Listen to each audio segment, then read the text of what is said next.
Philosophy अध्याय 1। दर्शन क्या है और इंसान ने इसे जन्म क्यों दिया? जब इंसान ने पहली बार अपने चारों ओर की दुनिया को ध्यान से देखना शुरू किया, तभी दर्शन की नींव पड़ी। दर्शन किसी किताब से नहीं निकला।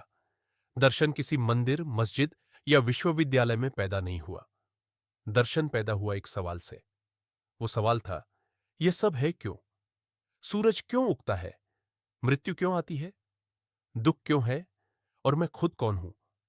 जब इंसान सिर्फ जी रहा था, तब दर्शन की जरूरत नहीं थी। लेकिन जिस दिन इंसान ने जीने के साथ साथ सोचना शुरू किया, उसी दिन दर्शन की शुरुआत हो गई। दर्शन का मतलब किसी उत्तर को मान लेना नहीं होता। दर्शन का मतलब होता है हर माने गए उत्तर पर सवाल उठाना। ध्यान से समझो। विज्ञान पूछता है कैसे, लेकिन दर्शन पूछता है क्यों। विज्ञान बताएगा कि बिजली कैसे पैदा होती है, लेकिन दर्शन पूछेगा कि शक्ति का उपयोग इंसान को कैसे करना चाहिए। विज्ञान बताएगा कि इंसान कैसे पैदा हुआ, लेकिन दर्शन पूछेगा कि इंसान को जीना कैसे चाहिए। इसीलिए दर्शन केवल ज्ञान नहीं है। दर्शन एक सोचने का तरीका है। एक ऐसा तरीका जो हमें यह सिखाता है कि किसी भी विचार को सिर्फ इसलिए सच न मानो क्योंकि उसे बहुत लोग मानते हैं। हजारों सालों तक इंसान ने बिना सवाल किए परंपराओं को अपनाया, लेकिन कुछ लोग ऐसे थे जिन्होंने रुककर पूछा, क्या यह सच है या सिर्फ आदत है? यहीं से दार्शनिक पैदा हुए। दार्शनिक वो लोग नहीं होते जिन्हें सब कुछ पता होता है। दार्शनिक वो लोग होते हैं जो यह स्वीकार करने का साहस रखते हैं कि उन्हें सब कुछ नहीं पता। दर्शन हमें निश्चितता नहीं देता। दर्शन हमें ईमानदार संदेह देता है, और यह संदेह इंसान को अंधविश्वास से बाहर निकालता है। जब कोई कहता है यह ऐसे ही होता है क्योंकि हमेशा से ऐसा ही होता आया है, तो दर्शन कहता है साबित करो। जब कोई कहता है यह ईश्वर की इच्छा है, तो दर्शन पूछता है किस आधार पर? इसलिए दर्शन सत्ता को असहज करता है, धर्म को चुनौती देता है और इंसान को खुद की जिम्मेदारी सौंपता है। दर्शन कहता है अगर तुम सोच सकते हो तो तुम जिम्मेदार भी हो। इसी वजह से दर्शन आसान नहीं है। यह आराम नहीं देता, यह नींद नहीं सुलाता, यह सवाल जगाता है। और यही कारण है कि हर युग में दर्शन से डर भी लगा है। लेकिन एक बात साफ है, जहां दर्शन खत्म होता है, वहीं से अंधविश्वास शुरू होता है। और जहां सवाल मर जाते हैं, वहीं से इंसान सिर्फ भीड़ का हिस्सा बन जाता है। इस अध्याय का सार बस इतना है, दर्शन कोई विषय नहीं है। दर्शन इंसान की सबसे ईमानदार कोशिश है सच को समझने की। और अब जब हम समझ चुके हैं कि दर्शन क्या है, अब हम सबसे जरूरी सवाल उठाएंगे, सत्य क्या है? और हम कैसे तय करें कि जो हम सच मान रहे हैं वो सच में सच है या नहीं। अब जब हमने यह समझ लिया कि दर्शन सवाल पूछने की कला है, तो सबसे पहला और सबसे कठिन सवाल सामने आता है, सत्य क्या है? हर इंसान यह मानता है कि वह सच जानता है, लेकिन अगर सच इतना ही स्पष्ट होता, तो दुनिया में इतने मतभेद, इतने झगड़े और इतनी विचारधाराएं कभी पैदा ही नहीं होती। सत्य कोई ऐसी चीज नहीं है जो सबको एक ही रूप में दिखाई दे। जो बात एक व्यक्ति को सच लगती है, वही बात दूसरे व्यक्ति को पूरी तरह गलत लग सकती है। यहीं से समस्या शुरू होती है। दर्शन ये नहीं पूछता कि तुम किस बात पर विश्वास करते हो। दर्शन ये पूछता है तुम उस पर विश्वास क्यों करते हो। अधिकतर लोग सच को खुद खोज कर नहीं मानते। वे वही सच मान लेते हैं जो उन्हें बचपन से सिखाया गया होता है। परिवार जो कहता है, समाज जो मानता है, धर्म जो सिखाता है, या भीड़ जिस दिशा में चलती है, उसे ही सच मान लिया जाता है। लेकिन दर्शन कहता है विश्वास और सत्य एक चीज नहीं है। किसी बात पर लाखों लोग विश्वास कर सकते हैं, फिर भी वह बात गलत हो सकती है। इतिहास इसका सबसे बड़ा प्रमाण है। एक समय था जब पूरी दुनिया यह मानती थी कि पृथ्वी स्थिर है और सूर्य उसके चारों ओर घूमता है। यह विश्वास था, लेकिन सत्य नहीं था। दर्शन यही हस्तक्षेप करता है। दर्शन पूछता है क्या कोई बात सिर्फ इसलिए सच हो जाती है क्योंकि उसे बहुत लोग मानते हैं? उत्तर है नहीं। सत्य का संबंध संख्या से नहीं, तर्क से होता है। अब सवाल उठता है, तर्क क्या है? तर्क का अर्थ है किसी भी विचार को कारण और प्रमाण के आधार पर परखना। अगर कोई बात सिर्फ डर पर टिकी है या भावनाओं पर आधारित है या सवाल पूछने से मना करती है, तो दर्शन उसे सत्य मानने से इनकार करता है। सत्य वह है जो जांच को सह सके, जो सवालों से टूटे नहीं, बल्कि सवालों से और स्पष्ट हो जाए। दर्शन यह भी स्वीकार करता है कि कई बार सत्य पूरी तरह जाना नहीं जा सकता, लेकिन इसका मतलब यह नहीं कि हम कोशिश ही न करें। अधूरा सच अंधे विश्वास से बेहतर होता है। एक और महत्वपूर्ण बात समझना जरूरी है। सत्य स्थिर नहीं होता। जो बात आज हमें सच लगती है, संभव है कल नई जानकारी के साथ उसे बदलना पड़े। दर्शन इसे कमजोरी नहीं मानता। दर्शन इसे बुद्धि की ईमानदारी मानता है। जो इंसान नई सच्चाई को स्वीकार करने से डरता है, वह सच की तलाश में नहीं, बल्कि अपनी धारणाओं की रक्षा में लगा होता है। इसलिए दर्शन हमें यह सिखाता है कि सच को पकड़कर मत बैठो। सच को समझो, जांचो और जरूरत पड़े तो उसे बदलने का साहस रखो। सत्य वह नहीं है जो आराम दे। सत्य वह है जो ईमानदार हो, और दर्शन इसी ईमानदारी की मांग करता है। अब हम इससे भी ज्यादा गहरे सवाल में उतरेंगे। ईश्वर, आत्मा और चेतना, क्या ये वास्तविक है या इंसानी सोच की बनाई हुई धारणाएं हैं? जब इंसान सत्य की तलाश में आगे बढ़ता है, तो वह एक ऐसे सवाल से टकराता है जिससे कोई भी सभ्यता कभी बच नहीं पाई है। वह सवाल है, क्या ईश्वर है? यह सवाल सिर्फ धार्मिक नहीं है, यह एक दार्शनिक सवाल है। दर्शन यहां यह नहीं पूछता कि तुम ईश्वर में विश्वास करते हो या नहीं। दर्शन पूछता है, उस विश्वास का आधार क्या है? अधिकतर लोगों का ईश्वर पर विश्वास डर, आशा और असहाय स्थिति से पैदा होता है। जब इंसान किसी समस्या का समाधान नहीं देख पाता, तो वह एक ऐसी शक्ति की कल्पना करता है जो उसकी समझ से बड़ी हो। यह कल्पना उसे मानसिक सहारा देती है। लेकिन मानसिक सहारा और वास्तविक सत्य एक चीज नहीं होते। दर्शन इसी अंतर को समझने की कोशिश करता है। अगर ईश्वर सर्वशक्तिमान है, सर्वज्ञ है और सर्वदयालु है, तो फिर दुनिया में इतना दुख क्यों है? निर्दोष लोग क्यों पीड़ित होते हैं? बच्चे क्यों कष्ट झेलते हैं? और अन्याय क्यों बार बार जीतता हुआ दिखाई देता है? इन सवालों के जवाब में अक्सर कहा जाता है, यह ईश्वर की योजना है। लेकिन दर्शन यहीं रुकता नहीं। दर्शन पूछता है, अगर हर अन्याय किसी योजना का हिस्सा है, तो नैतिकता का अर्थ क्या रह जाता है?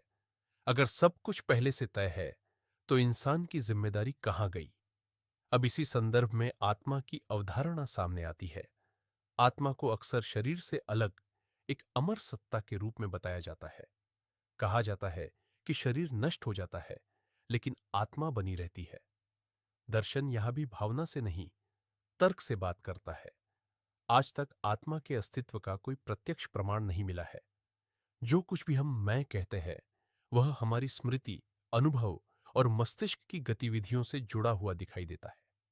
जब मस्तिष्क बदलता है, तो व्यक्तित्व बदल जाता है। जब मस्तिष्क को क्षति होती है, तो स्मृति और पहचान टूट जाती है। तो दर्शन पूछता है, अगर आत्मा अलग है, तो वह मस्तिष्क के साथ इतनी गहराई से क्यों जुड़ी है? अब बात आती है चेतना की। चेतना सबसे जटिल प्रश्न है। हम जानते हैं कि हम सोचते हैं, महसूस करते हैं और स्वयं के बारे में जागरूक है। लेकिन यह चेतना कहां से आती है? दर्शन यह मानता है कि चेतना कोई रहस्यमयी शक्ति नहीं, बल्कि एक प्राकृतिक प्रक्रिया हो सकती है जो धीरे धीरे जैविक विकास से उभरी है। यह विचार ईश्वर की अवधारणा को कमजोर करता है, लेकिन इंसान की जिम्मेदारी को बढ़ाता है। क्योंकि अगर कोई ऊपर से सब नियंत्रित नहीं कर रहा, तो सही और गलत की जिम्मेदारी पूरी तरह इंसान पर आ जाती है। और यही दर्शन की सबसे कठिन बात है। ईश्वर में विश्वास कई बार जिम्मेदारी से बचने का आसान रास्ता बन जाता है, जबकि दर्शन कहता है, अगर तुम सोच सकते हो, तो तुम्हें निर्णय भी लेने होंगे। दर्शन ईश्वर, आत्मा या चेतना को सीधे नकारता नहीं, लेकिन वह बिना प्रमाण उन्हें स्वीकार भी नहीं करता। दर्शन इंसान को डर से नहीं, समझ से जीने की सीख देता है। अब हम एक और गहरे सवाल पर आएंगे, क्या इंसान सच में स्वतंत्र है या सब कुछ पहले से तय है? यानी स्वतंत्र इच्छा बनाम नियति। जब इंसान ईश्वर और आत्मा जैसे विचारों पर सवाल उठाता है, तो अगला सवाल अपने आप सामने आ जाता है। वह सवाल है, क्या मैं जो कुछ करता हूं, वह सच में मेरी अपनी इच्छा से होता है, या फिर मेरे जीवन में जो कुछ भी घट रहा है वह पहले से तय है। यही बहस स्वतंत्र इच्छा और नियति की है। बहुत से लोग यह मानते हैं कि इंसान पूरी तरह स्वतंत्र है। वे कहते हैं, मैं जैसा चाहूं वैसा कर सकता हूं, मेरे निर्णय मेरे अपने हैं। लेकिन दर्शन ये बात इतनी आसानी से स्वीकार नहीं करता। दर्शन पूछता है, तुम जो निर्णय लेते हो वे निर्णय पैदा कहां से होते हैं? क्या वे अचानक कहीं से प्रकट हो जाते हैं, या उनके पीछे कोई कारण होता है? हर इंसान अपने अनुभवों, परवरिश, समाज और परिस्थितियों से प्रभावित होता है। जिस माहौल में कोई बच्चा बड़ा होता है वह उसके सोचने के तरीके को आकार देता है। जिस शिक्षा से कोई गुजरता है वह उसके निर्णयों को दिशा देती है। तो दर्शन पूछता है, अगर हमारे विचार इन सब कारणों से बनते हैं तो हम कितने स्वतंत्र हैं? अब दूसरी ओर नियति का विचार है। नियति कहती है, जो होना है वह होकर रहेगा। तुम कोशिश करो या ना करो, अंत वही होगा जो पहले से तय है। यह विचार इंसान को एक तरह की शांति देता है, क्योंकि अगर सब कुछ तय है तो असफलता की जिम्मेदारी हम पर नहीं रहती। लेकिन दर्शन यहां भी एक सवाल खड़ा करता है, अगर सब कुछ पहले से तय है तो नैतिकता का क्या अर्थ रह जाता है? अगर कोई अपराधी कह दे कि मैंने जो किया वह मेरी नियति थी, तो क्या हम उसे निर्दोष मान लेंगे? यहीं पर नियति का विचार खतरनाक हो जाता है। दर्शन इस निष्कर्ष पर पहुंचता है कि पूरी तरह की स्वतंत्रता शायद संभव नहीं है, लेकिन पूरी तरह की नियति भी इंसान को मशीन बना देती है। तो फिर सच क्या है? दर्शन एक मध्य मार्ग सुझाता है। हम पूरी तरह स्वतंत्र नहीं हैं, क्योंकि हम कारणों से बने हैं, लेकिन हम पूरी तरह मजबूर भी नहीं हैं, क्योंकि हम सोच सकते हैं, सीख सकते हैं और अपने व्यवहार में परिवर्तन ला सकते हैं। यही सीमित स्वतंत्रता इंसान को जिम्मेदार बनाती है। हम परिस्थितियां नहीं चुनते, लेकिन हम उनका सामना कैसे करेंगे ये चुन सकते हैं, और यही चुनाव हमारी नैतिक पहचान बनाता है। इंसान पूरी तरह आजाद नहीं है, लेकिन वह पूरी तरह बंदी भी नहीं है। उसके पास सोचने की क्षमता है, और जहां सोच है वहीं जिम्मेदारी है। अब हम इस जिम्मेदारी को और गहराई से समझेंगे। नैतिकता क्या है और सही गलत की परिभाषा हम कैसे तय करते हैं? जब हम यह मान लेते हैं कि इंसान पूरी तरह आजाद नहीं है, लेकिन पूरी तरह मजबूर भी नहीं है, तो एक और सवाल बहुत जरूरी हो जाता है। वह सवाल है, अगर हमारे पास चुनाव की थोड़ी सी भी आजादी है तो हमें सही और गलत कैसे तय करना चाहिए?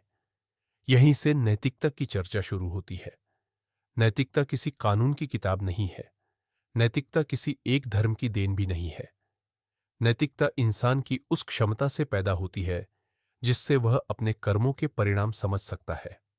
अक्सर यह कहा जाता है कि बिना ईश्वर के नैतिकता संभव नहीं है, लेकिन दर्शन इस धारणा को स्वीकार नहीं करता।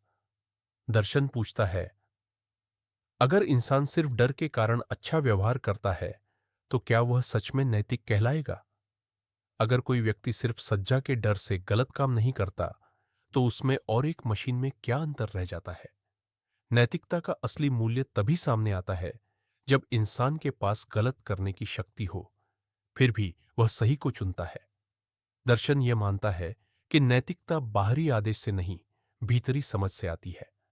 हम किसी काम को सही इसलिए नहीं कहते क्योंकि कोई किताब उसे सही बताती है। हम उसे सही इसलिए कहते हैं क्योंकि उसका असर दूसरों पर कैसा पड़ता है यह हम समझ सकते हैं। इसी तरह कोई काम गलत होता है क्योंकि वह दूसरों को नुकसान पहुंचाता है, डर और पीड़ा फैलाता है, या इंसान की गरिमा को ठेस पहुंचाता है। नैतिकता सिर्फ व्यक्तिगत नहीं होती, यह सामाजिक भी होती है। कोई काम तब तक नैतिक नहीं कहलाता जब तक वह समाज में न्याय और संतुलन बनाए न रखे। लेकिन यहां एक समस्या है। जो बात एक समाज में सही मानी जाती है वही बात दूसरे समाज में गलत मानी जा सकती है। तो फिर नैतिकता सार्वभौमिक कैसे हो सकती है? दर्शन यहां कहता है, नियम बदल सकते हैं, लेकिन पीड़ा का अनुभव हर इंसान के लिए एक जैसा होता है। दर्द, भय और अपमान किसी संस्कृति के मोहताज नहीं होते। इसलिए एक नैतिक समाज वह होता है जो अनावश्यक पीड़ा को कम करे और सम्मान को बढ़ाए। नैतिकता पूर्ण नहीं होती। जैसे जैसे इंसान की समझ बढ़ती है, वैसे वैसे नैतिकता भी बदलती है। कभी जो बात सामान्य मानी जाती थी, आज उसे अन्याय कहा जाता है। और यह बदलाव कमजोरी नहीं है, यह नैतिक प्रगति है।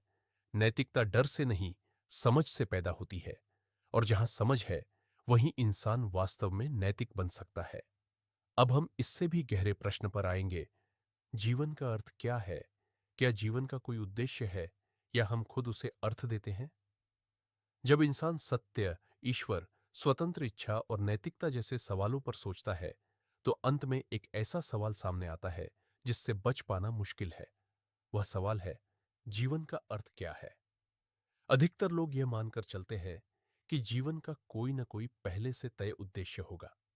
कुछ लोग कहते हैं, जीवन ईश्वर द्वारा दिया गया है, इसलिए उसका अर्थ भी ईश्वर ने ही तय किया होगा। कुछ लोग कहते हैं, जीवन का अर्थ धर्म का पालन करना है। कुछ लोग मानते हैं, जीवन का उद्देश्य सफलता, धन या प्रसिद्धि हासिल करना है। लेकिन दर्शन यहां रुककर एक साधारण सा सवाल पूछता है, अगर जीवन का अर्थ पहले से तय होता, तो हर इंसान एक ही दिशा में क्यों नहीं चलता? हर व्यक्ति अलग चीज को महत्वपूर्ण क्यों मानता है? यहीं से दर्शन यह विचार रखता है कि शायद जीवन का कोई बाहरी अर्थ नहीं है। शायद जीवन किसी निर्देश पुस्तिका के साथ नहीं आया है। यह विचार कुछ लोगों को डरावना लगता है, क्योंकि अगर जीवन का कोई तय अर्थ नहीं, तो फिर हम क्यों जी रहे हैं? लेकिन दर्शन इस डर को एक और दृष्टि से देखता है। अगर जीवन का अर्थ पहले से तय नहीं है, तो इसका मतलब यह है कि इंसान के पास खुद अर्थ बनाने की आजादी है। यह आजादी जिम्मेदारी भी लाती है। अब हम किसी ईश्वर, किसी भाग्य या किसी व्यवस्था पर दोष नहीं डाल सकते। अगर जीवन अर्थहीन लगे, तो यह हमारी जिम्मेदारी है कि हम उसमें अर्थ जोड़ें। दर्शन कहता है, जीवन का अर्थ किसी एक बड़े उत्तर में नहीं छुपा होता। वह छोटे छोटे चुनावों, रिश्तों और कार्यों में धीरे धीरे बनता है। जब कोई इंसान किसी दूसरे इंसान के दुख को कम करता है, तो वह अपने जीवन को अर्थ देता है। जब कोई व्यक्ति ईमानदारी से काम करता है, तो वह अपने अस्तित्व को एक दिशा देता है।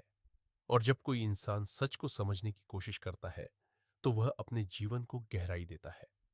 दर्शन यह नहीं कहता कि जीवन आसान होना चाहिए। दर्शन यह भी नहीं कहता कि हर दुख का कोई ऊंचा उद्देश्य होता है। दर्शन सिर्फ यह कहता है, दुख से भागने के बजाय उसे समझो, क्योंकि समझ ही वह चीज है जो पीड़ा को अंधे बोझ से एक अर्थपूर्ण अनुभव में बदल सकती है। जीवन कोई पहेली नहीं है जिसका उत्तर कहीं लिखा हुआ हो। जीवन एक खुला प्रश्न है, और उस प्रश्न का उत्तर हर इंसान अपने कर्मों से लिखता है। अब हम जीवन के एक अंतिम सत्य की ओर बढ़ेंगे, मृत्यु। मृत्यु से डर और मृत्यु के सामने जीवन की समझ।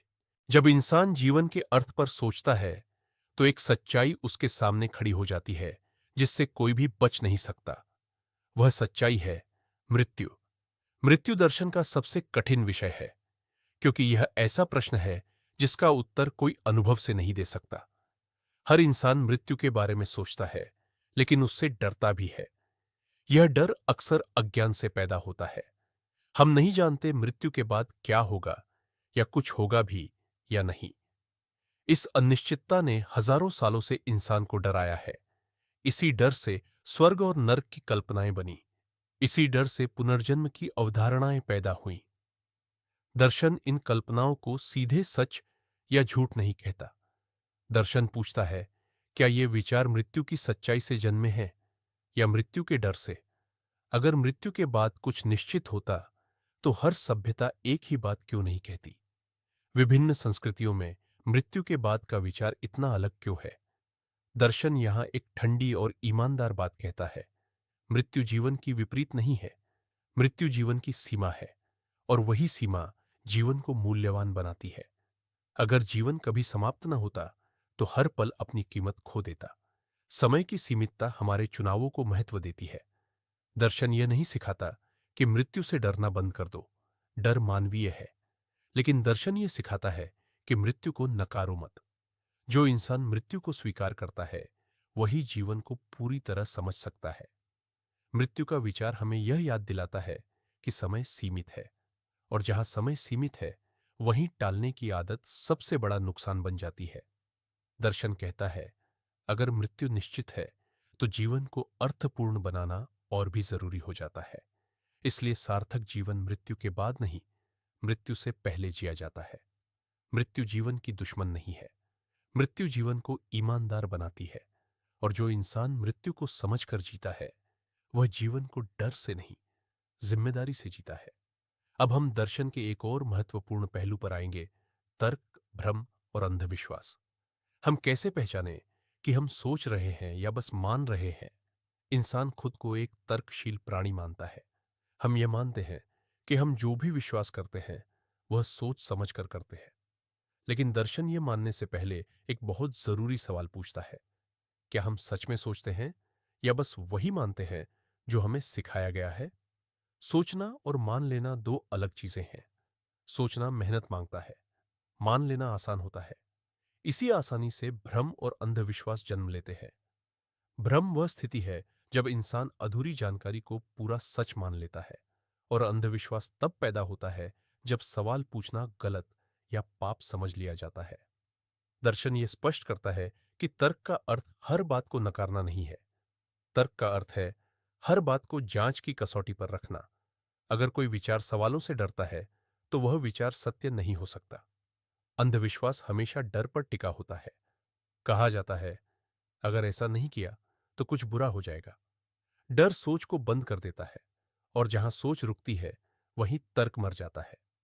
दर्शन हमें यह सिखाता है कि हर परंपरा सम्मान के योग्य नहीं होती। कुछ परंपराएं समझ से पैदा होती हैं और कुछ सिर्फ आदत से। तर्क हमें यह पहचानने की शक्ति देता है कि कौन सी बात सच में उपयोगी है और कौन सी सिर्फ बोझ। भ्रम का एक बड़ा कारण पुष्टि पूर्वाग्रह होता है। हम वही सुनना चाहते हैं जो हमारी पहले से बनी धारणा को सही ठहराए, और जो बात उस धारणा को चुनौती देती है उसे हम नजरअंदाज कर देते हैं। दर्शन इस आदत को सबसे खतरनाक मानता है, क्योंकि यह इंसान को खुद से झूठ बोलने की आदत डाल देती है। तर्क हमें असहज करता है, वह हमारे विश्वासों को हिला देता है। लेकिन यही हिलना विकास की शुरुआत है। सोचना सिर्फ जानकारी जमा करना नहीं है। सोचना अपनी धारणाओं को सवालों के सामने रखने का साहस है, और दर्शन यही साहस सिखाता है। अब हम दर्शन और विज्ञान के संबंध को समझेंगे। क्या विज्ञान दर्शन को खत्म कर देता है या दोनों एक दूसरे को पूरा करते हैं? अक्सर यह कहा जाता है कि विज्ञान के आने के बाद दर्शन की जरूरत खत्म हो गई है। बहुत से लोग मानते हैं कि विज्ञान ने हर महत्वपूर्ण सवाल का उत्तर दे दिया है। लेकिन दर्शन इस बात से सहमत नहीं होता। दर्शन पूछता है, विज्ञान हमें कैसे बताता है, लेकिन क्यों कौन बताएगा? विज्ञान प्रकृति के नियमों को खोजता है। वह यह समझाता है कि ब्रह्मांड कैसे काम करता है। लेकिन विज्ञान यह तय नहीं करता कि उस ज्ञान का उपयोग कैसे किया जाना चाहिए। यहीं से दर्शन की भूमिका शुरू होती है। विज्ञान हमें शक्ति देता है, दर्शन हमें दिशा देता है। अगर विज्ञान अकेला हो तो वह खतरनाक भी बन सकता है, और अगर दर्शन तथ्यों से कट जाए तो वह कल्पना बन जाता है। इसलिए दोनों का संबंध टकराव का नहीं, संतुलन का है। इतिहास गवाह है कि महान वैज्ञानिक अक्सर अच्छे दार्शनिक भी थे। न्यूटन, आइंस्टीन और गैलीलियो सिर्फ प्रयोग नहीं कर रहे थे, वे गहरे दार्शनिक प्रश्न भी पूछ रहे थे। विज्ञान यह नहीं तय करता कि जीवन का मूल्य क्या है। वह यह नहीं बताता कि न्याय क्या है या नैतिकता क्यों जरूरी है। ये प्रश्न दर्शन के क्षेत्र में आते हैं। दर्शन यह भी सिखाता है कि विज्ञान अंतिम सत्य नहीं है। विज्ञान हमेशा अस्थायी उत्तर देता है। जब नई जानकारी आती है तो पुराने सिद्धांत बदलते हैं। इसी बदलाव को समझने और स्वीकार करने की क्षमता दर्शन देता है। विज्ञान और दर्शन एक दूसरे के विरोधी नहीं है। दोनों इंसान की सच को समझने की कोशिश है, बस रास्ते अलग है। अब हम अंतिम प्रश्न पर आएंगे, आधुनिक इंसान के लिए दर्शन आज भी क्यों जरूरी है? आज का इंसान पहले से कहीं ज्यादा जानकारी से घिरा हुआ है। हमारे पास ज्ञान के साधन हैं, तकनीक है और तेजी से बदलती दुनिया है। लेकिन इसके बावजूद एक अजीब सा विरोधाभास दिखाई देता है। जानकारी बड़ी है लेकिन समझ नहीं बड़ी। यही वह जगह है जहां दर्शन की जरूरत पहले से भी ज्यादा हो जाती है। आधुनिक इंसान बहुत तेजी से निर्णय लेता है, लेकिन बहुत कम सोचता है कि उन निर्णयों के परिणाम क्या होंगे। सोशल मीडिया, खबरें और विचारधाराएं लगातार हमारे दिमाग पर दबाव डालती है। इन परिस्थितियों में दर्शन हमें रुककर सोचने की आदत सिखाता है। दर्शन हमें यह याद दिलाता है कि हर लोकप्रिय विचार सच नहीं होता और हर जोर से बोली गई बात सही नहीं होती। आधुनिक दुनिया में सबसे बड़ा संकट अज्ञान नहीं है, सबसे बड़ा संकट है बिना सोचे मान लेना। दर्शन इंसान को भीड़ से अलग खड़ा करता है। यह उसे सिखाता है कि वह अपनी राय खुद बनाए, न कि उधार ले। आज के समय में अंधविश्वास नए रूपों में लौट आया है। अब वह सिर्फ धर्म में नहीं, राजनीति, विज्ञापन और विचारधाराओं में भी छुपा है। दर्शन इन सब पर तर्क की रोशनी डालता है। वह पूछता है, किसे लाभ हो रहा है, किसे नुकसान हो रहा है और किस कीमत पर। आधुनिक इंसान अक्सर सफलता के पीछे भागते हुए जीवन का अर्थ खो देता है।